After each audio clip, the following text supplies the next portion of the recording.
Hello friends, स्वागत है आपके अपने यूट्यूब चैनल AK2 एजुकेशन में। तो हम हैं आपके साथ AK सर और स्वागत करते हैं आपके यूट्यूब चैनल AK2 एजुकेशन में। आज हम लोग पढ़ने वाले हैं ट्वेल्थ केमिस्ट्री के टॉप 1 से 20 VVI क्वेश्चन। आपके बोर्ड एग्जाम इस 1 से 20 क्वेश्चन में से 20 क्वेश्चन जरूर आपके बोर्ड एग्जाम में आएगा। 20 शॉर्ट क्वेश्चन आएगा, टोटल 20 शॉर्ट क्वेश्चन आएगा जो कि केमिस्ट्री के, उसमें से 18 क्वेश्चन इस 120 क्वेश्चन में से होगा। 2 ही आउट क्वेश्चन आ सकता है। यह मेरा 100% गारंटी के साथ मैं कह सकता हूं कि इस पार्ट 1 और पार्ट 2 और पार्ट 3 इसका 3 पार्ट मिलेगा 40 क्वेश्चन का। आज हम लोग 40 क्वेश्चन पढ़ने वाले हैं जो कि पार्ट 1 होगा। टोटल इसमें 120 VVI क्वेश्चन होगा, इससे बाहर एक भी क्वेश्चन नहीं आएगा आपके बोर्ड एग्जाम में। तो इस 3 पार्ट को पढ़ लीजिए। कंप्लीटली PDF आपको मिलेगा व्हाट्सएप ग्रुप में। तो व्हाट्सएप ग्रुप का कॉन्टैक्ट नंबर आपको मैं बता देना चाहता हूँ, लिख सकते हैं 8969831773 पर कॉन्टैक्ट कर सकते हैं। व्हाट्सएप पर बिल्कुल फ्री में सभी PDF मिलता है हमारे यहाँ। तो चैनल पर पहले बार आए तो सब्सक्राइब कर लीजिए और वीडियो को लाइक कर दीजिए। चलिए आज के वीडियो को स्टार्ट करते हैं। हेलो दोस्तों, संघर्ष बैच में आप सभी लोगों का स्वागत है। तो यह batch 12th science all subject की कंप्लीट तैयारी कराई जाएगी। यह बैच 2 मंथ का बैच है जो कि दिसंबर और जनवरी 2 मंथ में कंप्लीट तैयारी कराएंगे। और आप भी 400+ मार्क्स लाना चाहते हैं तो इस वीडियो को पूरा देखें। और आपको बता दें यह मंथ दिसंबर और जनवरी का कोर्स है। इसमें आपको ऑब्जेक्टिव टाइप में मिलेगा मॉडल सेट, हर सब्जेक्ट का 5 सेट, हिंदी ग्रामर के ऑब्जेक्टिव क्वेश्चन, इंग्लिश ग्रामर के ऑब्जेक्टिव क्वेश्चन। और सब्जेक्टिव टाइप में मिलेगा आपको शॉर्ट क्वेश्चन का 3 पार्ट रहेगा, शॉर्ट क्वेश्चन का, लॉन्ग क्वेश्चन का 1 से 2 पार्ट रहेगा। ऐसे लिखने का ट्रिक सिखाया जाएगा, समरी लिखने का ट्रिक सिखाया जाएगा। और आपको बता दें सब्जेक्टिव में हिंदी में आप लोगों को निबंध कैसे लिखा जाता है कि पूरा नंबर मिले, पत्र लेखन सिखाया जाएगा। और previous year question objective and subjective complete तैयारी कराई जाएगी। तो टॉप 120 VVI क्वेश्चन में से आज हम फर्स्ट क्वेश्चन देखने जा रहे हैं। तो फर्स्ट क्वेश्चन दिए गए हैं कि क्रिस्टलीय ठोस को परिभाषित करें। बिल्कुल सरल भाषा में आपको समझाएंगे। कोई क्वेश्चन समझ में ना आए तो उस क्वेश्चन को दोबारा आप पूछ सकते हैं व्हाट्सएप पर कांटेक्ट करके।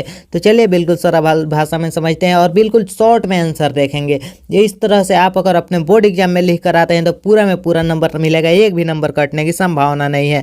पूरा 100% मेरा गारंटी है कि इसी में से सभी क्वेश्चन आएगा। तो चलिए आंसर चलते हैं क्वेश्चन की तरफ। क्रिस्टलीय ठोस को परिभाषित करें। तो इसका आंसर हो जाएगा वैसा ठोस जिसमें अवयवी कण, वैसा ठोस जिसमें अवयवी कण। अब अवयवी कण आप जान सकते हैं, अवयवी कण को वो होता है अवयवी कण, अवयवी कण वही होता है अवयवी कण होता है। देख लीजिए परमाणु, अणु और आयन। अवयवी कण 3 होते हैं। वैसा ठोस जिसमें अवयवी कण, परमाणु, अणु और आयन की व्यवस्था नियमित होती है। आपको सिंपल समझिए, वैसा कण जिसमें अवयवी कण में 3 आ जाते हैं, परमाणु, अणु और आयन। इन तीनों की व्यवस्था नियमित होती है, क्रिस्टल ठोस कहलाते हैं। बिल्कुल ये शब्द में चलिए फिर से एक बार आपको समझा दे रहे हैं। वैसा ठोस जिसमें अवयवी कण, परमाणु, अणु और आयन की व्यवस्था नियमित होती है, क्रिस्टलीय ठोस कहलाते हैं। चलिए अगले क्वेश्चन की तरफ चलते हैं। अगला क्वेश्चन दिया गया है कि 2 नंबर क्वेश्चन दिया गया है सेल स्थिरांक को परिभाषित करें। सेल स्थिरांक को परिभाषित करें। तो इसका आंसर हो जाएगा किसी सेल के 2 समांतर इलेक्ट्रॉन, किसी सेल के 2 समांतर इलेक्ट्रॉन है, 2 समांतर इलेक्ट्रॉन के बीच की दूरी है, इसके बीच के जो डिफरेंस होता है, इसके बीच की दूरी और इलेक्ट्रॉन के अनुप्रस्थ काट के क्षेत्रफल, इसके बीच की दूरी और इलेक्ट्रॉन के अनुप्रस्थ काट के क्षेत्रफल के अनुपात को सेल स्थिरांक कहा जाता है। फिर से समझिए, किसी सेल के 2 समांतर इलेक्ट्रॉन है, 2 समांतर इलेक्ट्रॉन है, देख सकते हैं ये 2 समांतर इलेक्ट्रॉन है। बूंदा देकर मैं समझा रहा हूँ। 2 समांतर इलेक्ट्रॉन की बीच की दूरी, इन दोनों के बीच की दूरी एवं और इलेक्ट्रॉन के अनुप्रस्थ काट के क्षेत्रफल और इसके बीच की दूरी और क्षेत्रफल के अनुपात को सेल स्थिरांक कहा जाता है। तो चलिए अगला क्वेश्चन की तरफ चलते हैं। अगला क्वेश्चन दिया गया है, काफ़ी इंपॉर्टेंट क्वेश्चन है। राउल्ट का नियम क्या है? राउल्ट का नियम क्या है? तो इसका आंसर हो जाएगा फ्रांस के वैज्ञानिक राउल्ट ने कई प्रयोग के फलस्वरूप वाष्प दाब घटक के बीच आंशिक वाष्पशील और मूल अंश के बीच एक संबंध दिया। आंशिक वाष्पशील और मूल अंश के बीच एक संबंध दिए, जो कि राउल्ट ने यह संबंध दिए। इसी संबंध को राउल्ट का नियम कहा जाता है। तो राउल्ट का नियम हो जाएगा, सिंपली आप समझ लीजिए, फ्रांस के वैज्ञानिक राउल्ट ने कई प्रयोगों के फलस्वरूप वाष्प दाब घटक के बीच आंशिक वाष्पशील और मूल अंश के बीच के एक संबंध दिया, उसे राउल्ट का नियम कहा जाता है। चलिए अगला क्वेश्चन देखते हैं। अगला क्वेश्चन दिया गया है कि कांच एक अक्रिस्टलीय ठोस है कैसे? कांच एक अक्रिस्टलीय ठोस है कैसे? काफ़ी VVI क्वेश्चन है और 100% आने की यह संभावना है। 100% कह सकते हैं, 100% आने की यह संभावना है। कांच एक अक्रिस्टलीय ठोस है कैसे? कांच एक क्रिस्टलीय ठोस कैसे हैं? तो कांच एक क्रिस्टलीय ठोस कैसे हैं? देखिए, इसका गुण, कांच का गुण द्रव के समान होता है। इसका गुण द्रव के समान होता है। इसमें द्रव के जैसे बहने की प्रवृत्ति होती है। इसका गुण द्रव के समान होता है और इसमें द्रव के जैसे बहने की प्रवृत्ति होती है, पर इसके बहने की गति मंद होती है। सेम द्रव के ही जैसा होता है, पर इसमें एक ही कमी है कि इसकी बहने की गति जो होती है वह मंद होती है। यही कारण है कि इसे आभासी ठोस या अस्थितिज द्रव कहा जाता है। मंद बहने के कारण ही इसे आभासी ठोस या अस्थितिज द्रव कहा जाता है। इसी गुण के कारण पुराने भवनों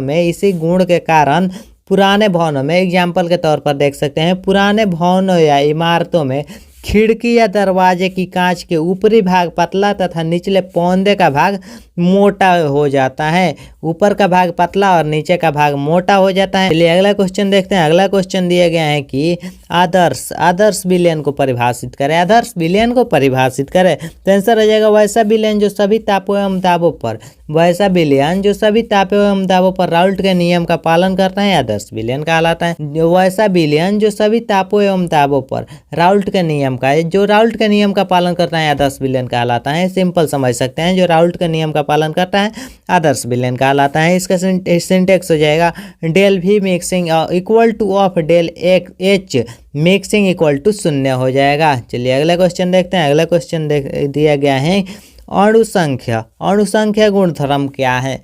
अणुसंख्या गुणधर्म क्या है? तो आंसर इसका होगा किसी आदर्श या तनु विलयन का वैसा गुणधर्म, किसी आदर्श या तनु विलयन का वैसा गुणधर्म जो विलयन में उपस्थित विलेय के कणों की संख्या के आधार पर निर्भर करता है। आंसर समझने की कोशिश कीजिए, बिल्कुल इजी शब्द में दिया गया है और शॉर्ट में दिया गया है। इस तरह लिखते हैं तो आपको पूरा नंबर मिलेगा। आंसर देखिए, किसी आदर्श या तनु विलयन, किसी आदर्श या तनु विलयन का वैसा गुणधर्म जो विलयन में उपस्थित विलेय के कणों की, विलयन में उपस्थित उसमें विलेय के कणों की संख्या के आधार पर जो निर्भर करता है, अणुसंख्या गुणधर्म कहलाता है, वही अणुसंख्या गुणधर्म कहलाता है। अगला क्वेश्चन दिया गया है कि मानव इलेक्ट्रोड विभव क्या है? मानव इलेक्ट्रोड विभव क्या है? इसका आंसर हो जाएगा एक अर्ध सेल में 298 के ताप पर 1 मोल सांद्रता के धातु आयन का इलेक्ट्रॉन विभव मानक इलेक्ट्रोड विभव कहलाता है। आंसर समझिए, एक अर्ध सेल में 298 के ताप पर 1 मोल सांद्रता के धातु आयन का इलेक्ट्रॉन विभव मानक इलेक्ट्रोड विभव कहलाता है। इलेक्ट्रॉन विभव मानव इलेक्ट्रोड विभव कहलाता है। सिंपल आंसर है, 2 लाइन में हो गया है। और इस तरह आप इतना लिख देते हैं तो 2 नंबर का 2 नंबर आपके बोर्ड एग्जाम में नहीं कटने वाला है, 2 नंबर का 2 नंबर मिलेगा। चलिए अगला क्वेश्चन देखते हैं। अगला क्वेश्चन दिया गया है कि फैराडे के विद्युत अपघटन के नियम को लिखे। फैराडे के विद्युत अपघटन के नियम को लिखे। किसी विद्युत अपघटन में प्रवाहित विद्युत आवेश, आंसर समझिए, किसी विद्युत अपघटन में प्रवाहित विद्युत आवेश और इलेक्ट्रॉन पर मुक्त पदार्थ के मात्रा के बीच फैराडे ने संबंध दिया, जैसे फैराडे के विद्युत अपघटन का नियम कहते हैं, उसी को विद्युत अपघटन के नियम कहते हैं। क्वेश्चन पूछ रहा है फैराडे के विद्युत अपघटन के नियम को लिखे। हमें फैराडे के विद्युत अपघटन के नियम को लिखना है, तो इसका नियम हो जाएगा किसी विद्युत अपघटन में प्रवाहित विद्युत आवेश और इलेक्ट्रॉन पर विद्युत अपघटन है, उसमें प्रवाहित विद्युत आवेश और इलेक्ट्रॉन पर मुक्त पदार्थ के मात्रा के बीच फैराडे ने संबंध दिया, जैसे फैराडे के विद्युत अपघटन कहलाता है। फैराडे ने जो संबंध दिया उसे फैराडे के विद्युत अपघटन के नियम कहते हैं। चलिए अगला क्वेश्चन की तरफ चलते हैं। अगला क्वेश्चन काफ़ी इंपॉर्टेंट और VVI है और इस क्वेश्चन की आने पर 100% गारंटी देता हूं मैं, एक सर के माध्यम से यह 100% गारंटी दिया जाता है कि यह आपके बोर्ड एग्जाम में जरूर आएगा। फ्रैंकल तथा शॉर्ट की दोष में अंतर बतावे, ऐसा आ सकता है, नहीं तो आ जाएगा फ्रैंकल दोष किसे कहते हैं या शॉर्ट की दोष किसे कहते हैं। 2 नंबर का इसमें से तो फिक्स है आपके बोर्ड एग्जाम में पूछना, तो 2 नंबर का ही मत जाने दीजिए। ध्यान से इस क्वेश्चन को याद कर लीजिए, कॉपी में भी नोट कर लीजिए और PDF में भी पढ़ लीजिए और वीडियो भी पूरा एंड तक 2 बार देख लीजिए। आपको सभी क्वेश्चन में कोई डाउट नहीं रहेगा। कोई डाउट रहेगा तो संपर्क कर सकते हैं मुझसे, फिर से आपको समझा दिया जाएगा। तो चलिए फ्रैंकल एवं शॉर्ट की दोष में अंतर को देखते हैं। फ्रैंकल दोष पहले देख लेते हैं। फ्रैंकल दोष, वैसा दोष जिसमें अवयवी कण, वैसा दोष जिसमें अवयवी कण अपने वास्तविक स्थानों को छोड़कर अंतराकाशीय स्थान में विस्थापित हो जाता है, फ्रैंकल दोष कहलाता है। वैसा दोष जिसमें अवयवी कण अपने वास्तविक स्थान को छोड़कर अपना वास्तविक स्थान जो है इसे छोड़ देता है और अंतरकाशीय स्थान में चला जाता है, फ्रैंकल दोष कहलाता है। और आपसे क्वेश्चन दे दिया जाए कि फ्रैंकल दोष किसे कहते हैं, तो यही आंसर हो जाएगा आपका। चलिए अगले देखते हैं शॉर्टकी दोष। दोनों में अंतर बताना है तो फ्रैंकल दोष और शॉर्टकी दोष को लिख देंगे 2 भागों में डिवाइड करके, तो अंतर हो जाएगा। चलिए शॉर्टकी दोष देखते हैं। वैसा दोष जिसमें घनायन तथा ऋणायन, वैसा दोष जिसमें घनायन तथा ऋणायन का एक या एक से अधिक जोड़ा गायब हो जाता है, शॉर्टकी दोष कहलाता है। शॉर्टकी दोष में घनायन तथा ऋणायन के एक या एक से अधिक जोड़ा गायब हो जाता है, वह शॉर्टकी दोष कहलाता है। तो यह हो जाएगा, इन दोनों में अंतर है और यह 100% आएगा। इस क्वेश्चन को मिस ना करें, ये कई बार पूछ दिया गया है और इस बार भी पूछने की संभावना बहुत ज़्यादा है, तो इस क्वेश्चन को याद कर ले। अगला क्वेश्चन दिया गया है कि विद्युत रासायनिक सेल को परिभाषित करें। विद्युत रासायनिक सेल को परिभाषित करें, तो आंसर हो जाएगा, इसका आंसर हो जाएगा वैसा सेल जिसके द्वारा रासायनिक ऊर्जा को विद्युत ऊर्जा में परिवर्तित किया जाता है, विद्युत रासायनिक सेल। क्वेश्चन ध्यान से समझिए और आंसर तो बिल्कुल इजी सब जो मैं आपको बता रहा हूँ।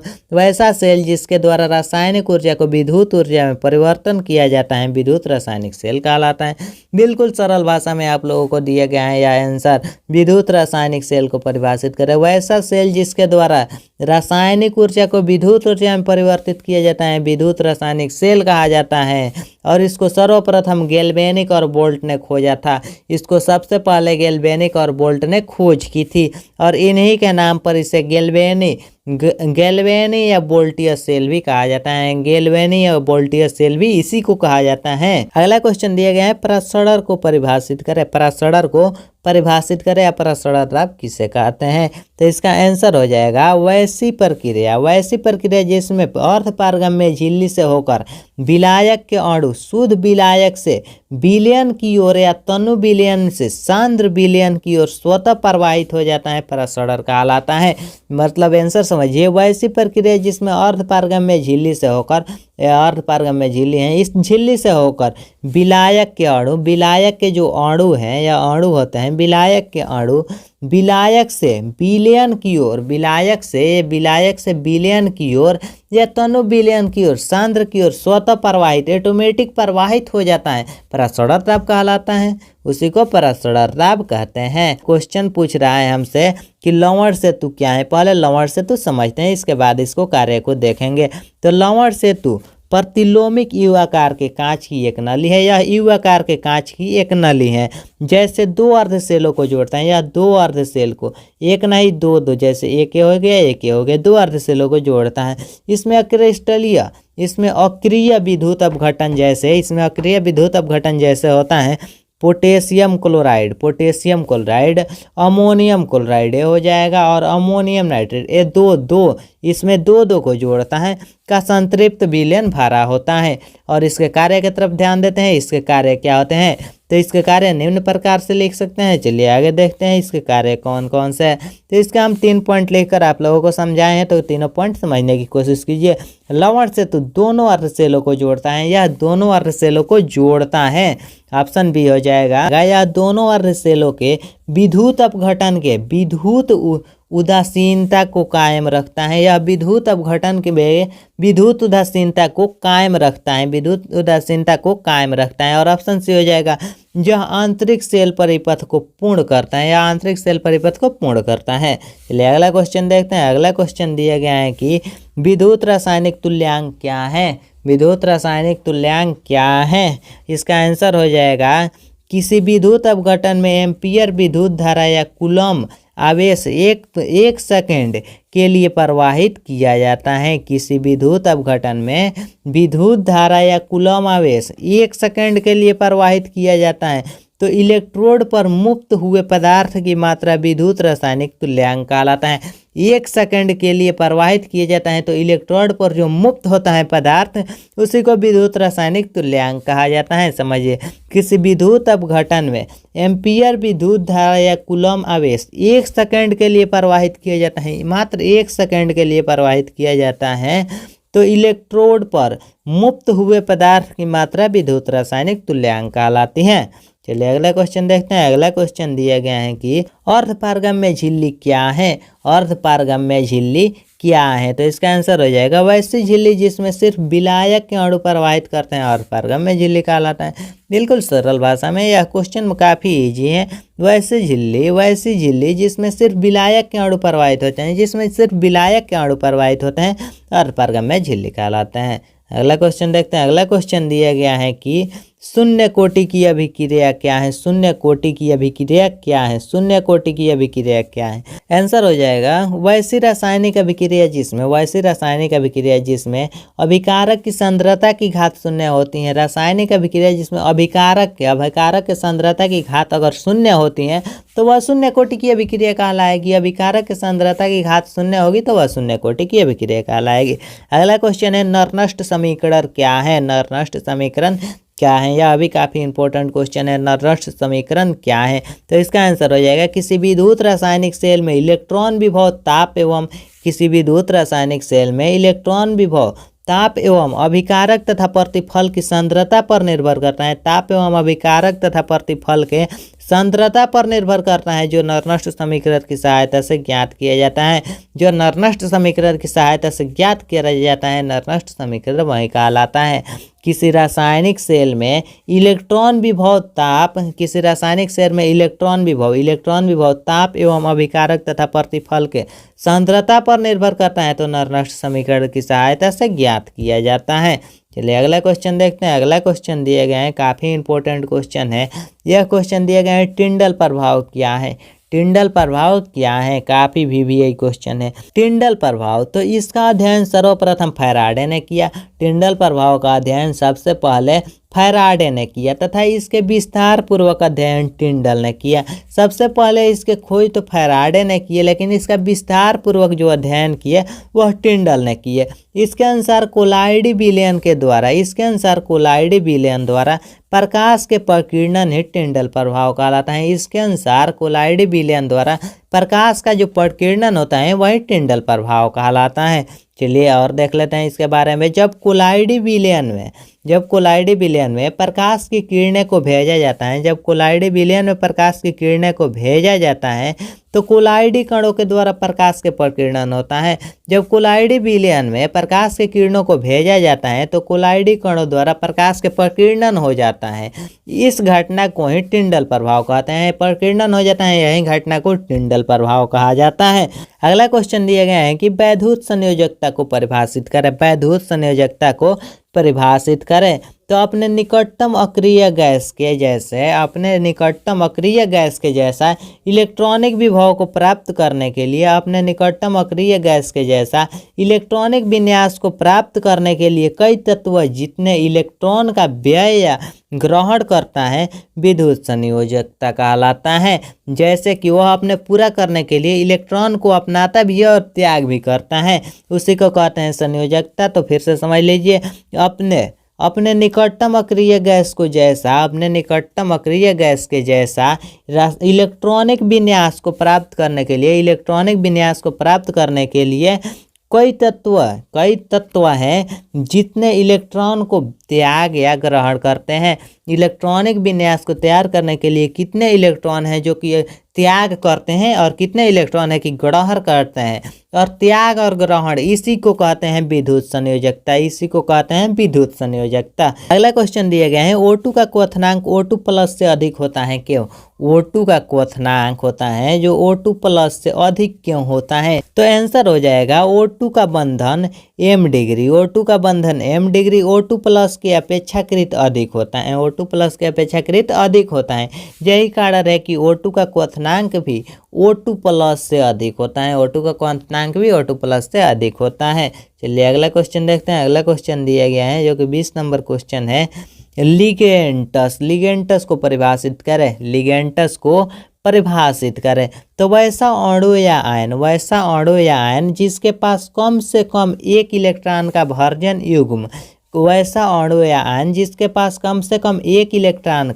निर्जन युग्म उपयुक्त रहता है, निर्जन युग्म उपयुक्त रहता है जो कॉम्प्लेक्स कंपाउंड के निर्माण से इलेक्ट्रॉन डोनर को कार्य करता है, इलेक्ट्रॉन डोनर का कार्य करता है, लिगेंड कहलाता है। जो इलेक्ट्रॉन डोनर का कार्य करता है वही लिगेंड कहलाता है, तो उसी को लिगेंड कहते हैं।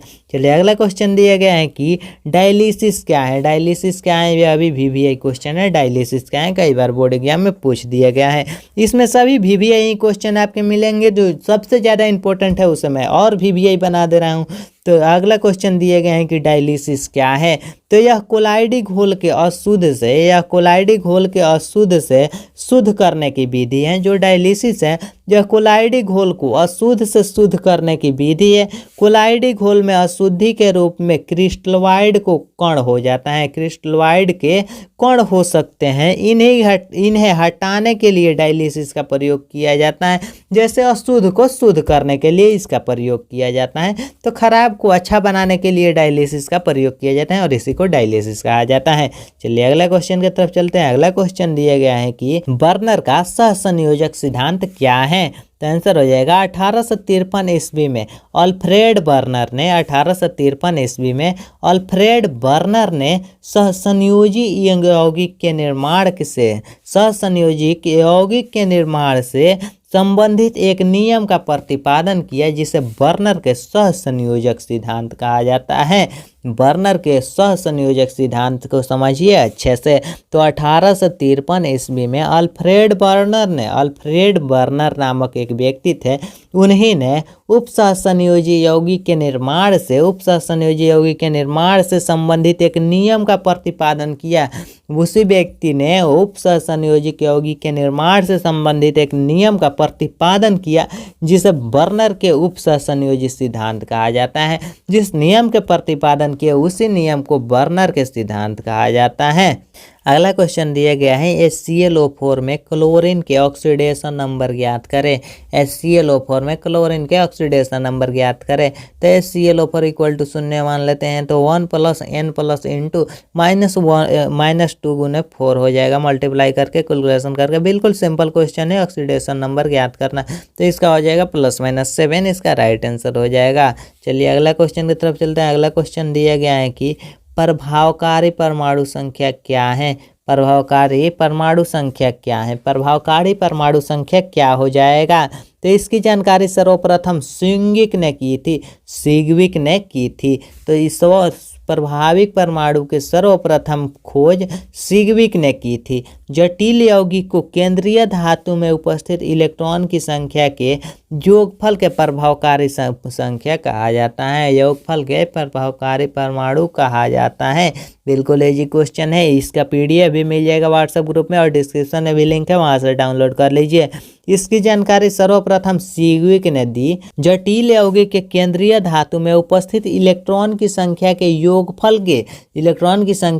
योगफल के प्रभावकारी परमाणु कहते हैं। इलेक्ट्रॉन की संख्या के योगफल को ही प्रभावकारी परमाणु कहते हैं। चलिए अगला क्वेश्चन देखते हैं। अगला क्वेश्चन दिया गया है कि ब्राउनी गति क्या है। ब्राउनी गति क्या है, तो हमें बताना है ब्राउनी गति क्या है। तो ब्राउनी गति क्या होती है, तो इस गति के सर्वप्रथम अध्ययन रॉबर्ट ब्राउन ने किया, इसी को ब्राउनी गति कहा जाता है। तो इस गति के सर्वप्रथम अध्ययन रॉबर्ट ब्राउन ने किया था और इसके अनुसार कोलाइडी विलयन में और इसके माध्यम से कोलाइडी विलयन में कोलाइडी ऊर्जा के निरंतर अनियमित टेढ़ी मेढ़ी गति को ब्राउनी गति कहते हैं। निरंतर अनियमित जो टेढ़ी मेढ़ी गति होती है इसी गति को ब्राउनी गति कहते हैं। चलिए अगला क्वेश्चन देखते हैं। अगला क्वेश्चन दिया गया है कि 26 नंबर क्वेश्चन है पेप्टिकरण। पेप्टिकरण को परिभाषित करें। पेप्टिकरण को परिभाषित करें। तो पेप्टिकरण को कैसे परिभाषित करेंगे, तो किसी जाते अवक्षेप को विद्युत अपघटन की थोड़ी सी मात्रा की उपस्थिति में परिक्षेपण माध्यम के साथ मिलकर कोलाइडी बनाने की विधि को पेप्टिकरण कहा जाता है। कोलाइड बनाने की विधि को ही पेप्टिक ऑर्डर कहा जाता है। और पेप्टिक ऑर्डर के लिए पदार्थ को यूज किया जाता है, पेप्टिक ऑर्डर के लिए पदार्थ का यूज किया जाता है वह पेप्टिक ऑर्डर कहलाता है, पदार्थ का यूज किया जाता है वह पेप्टिक ऑर्डर कहलाता है। चलिए अगला क्वेश्चन देखते हैं। अगला क्वेश्चन दिया गया है कि ताप गुणांक को परिभाषित करें, ताप गुणांक को परिभाषित करें। तो ताप गुणांक को परिभाषित कर देते हैं। चलिए हम लोग ताप गुणांक को पहले परिभाषित करते हैं, परिभाषित करते हैं ताप गुणांक को। तो किसी पर अभिक्रिया को 10 डिग्री सेल्सियस ताप पर मापे गए वेग स्थिरांक के अनुपात को ताप गुणांक कहते हैं। सिंपल क्वेश्चन है।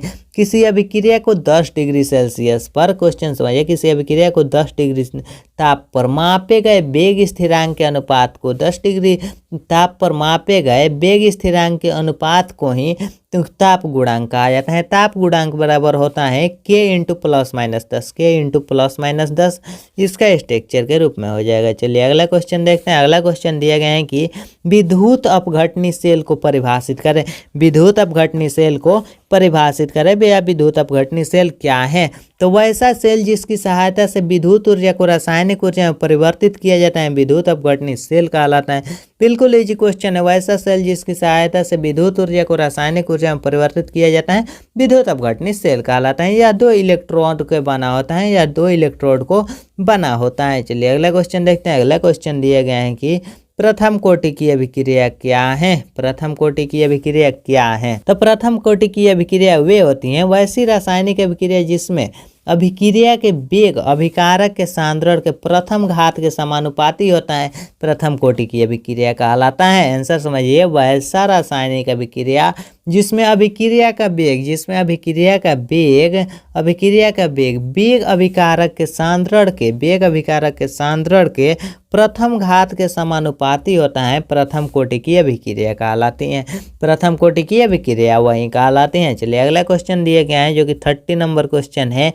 कोलराउल्स का नियम, कोलराउल्स का नियम भी इंपॉर्टेंट क्वेश्चन है और इसे कई बार पूछ दिया गया है। कोलराउल्स का नियम क्या है?